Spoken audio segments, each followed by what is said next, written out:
You wake up and the first thing you feel isn't energy. It's weight. Not exhaustion. Not pain. Just that quiet pressure in your chest that whispers, "Not again." You grab your phone. Just for a minute. Just to warm up your brain. 40 minutes disappear. And somehow the day already feels behind. You tell yourself you'll reset tomorrow. Tomorrow you'll wake up earlier. Tomorrow you'll be focused. Tomorrow you'll finally start. But today? Today feels blurry. You go through the motions. Work. Scrolling. Small talk. More scrolling. You're not lazy. You're just stuck in a loop so subtle it doesn't look like a problem. That's the trap. It doesn't feel like destruction. It feels like comfort. Like harmless distraction. Like routine. Like I deserve a break. Days stack. Weeks blur. You watch other people change. Level up. Build. Transform. And you feel it. That quiet frustration. Not jealousy. Not anger. Just confusion. Because you know you're capable of more. You feel it in your chest. That pull. That potential. And then comes the worst part. The quiet regret at night. When the room is dark. And the noise is gone. And you realize you lived another day on autopilot.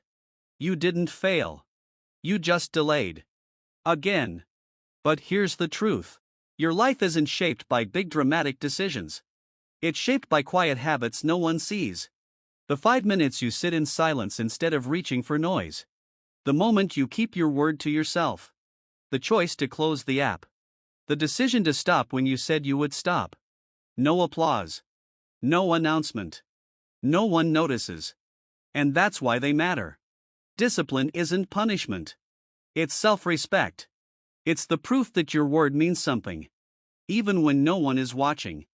Especially when no one is watching. Freedom doesn't come from doing whatever you feel like. It comes from not being controlled by what you feel like. Comfort will always whisper. Distraction will always be available. Tomorrow will always sound reasonable. But identity is built in the quiet. In the unseen. In the small promises kept daily. You don't need a new year. You don't need a breakthrough. You need a shift so subtle no one else notices. Wake up 5 minutes earlier. Sit with your thoughts. Finish what you start. Leave when you said you would. Stay when it gets uncomfortable. Quiet habits. Invisible wins. They won't impress anyone. But they will change you. And one day people will look at you and call it discipline. They'll call it talent. They'll call it luck. They won't see the mornings. The silence. The restraint. The tiny battles you chose not to post. So tonight, when it's quiet again, when the phone is within reach, when tomorrow feels safe, you'll have a choice. Stay who you've been. Or become someone no one sees coming. Which version of you wakes up tomorrow?